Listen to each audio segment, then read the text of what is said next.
And this morning, these past few weeks, you might have noticed a loud buzzing outside, but no need to worry. It's just the sound of the 2024 cicada emergence. Now, if you haven't seen them yet, or you're asking yourselves when they'll finally be out of your backyard, we're answering all your questions this morning. Our Dylan Valencia spoke to an expert about all things cicadas. Dylan, good morning. What did you learn?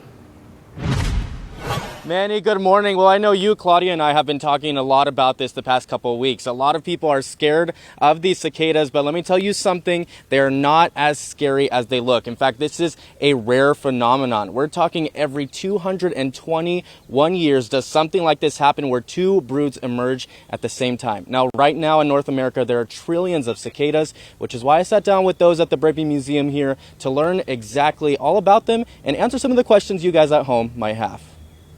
It's a one-in-several-lifetimes event hitting North America. Every 221 years, these two groups overlap.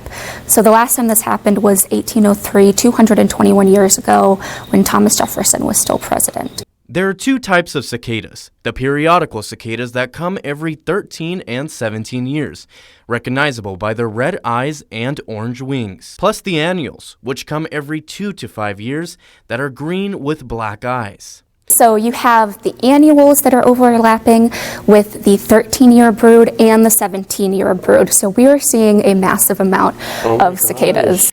And right here in our backyards, brood 13, which comes every 17 years, is paying us a visit. Don't be scared to go out and look for them. This is exciting. Also, they're not dangerous. And you might have been keeping your eyes and ears on alert for these friendly visitors, but the question some are asking, why do some spots have them and others don't?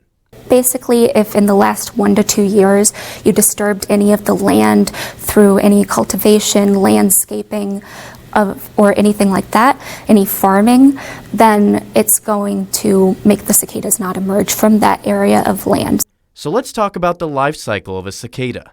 Now, they actually live for several years, spending most of their lives underground, eventually emerging to climb up a tree and shed their exoskeleton. This is a 3D model right here of an exoskeleton of a cicada that the Burpee Museum has. Now, don't worry, they aren't actually this big, but as you see, there is an opening on their back when they emerge. There's a big difference between the nymph stage of the life cycle and an adult cicada. This is actually a 3D model that they have of the periodical cicada. This is what they look like after they emerge from their exoskeleton. The big difference is now they have wings.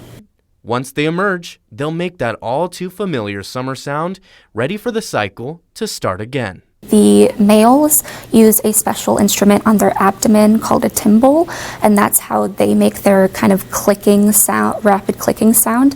And then the females will respond with rubbing their wings together, and it makes a clicking sound in return.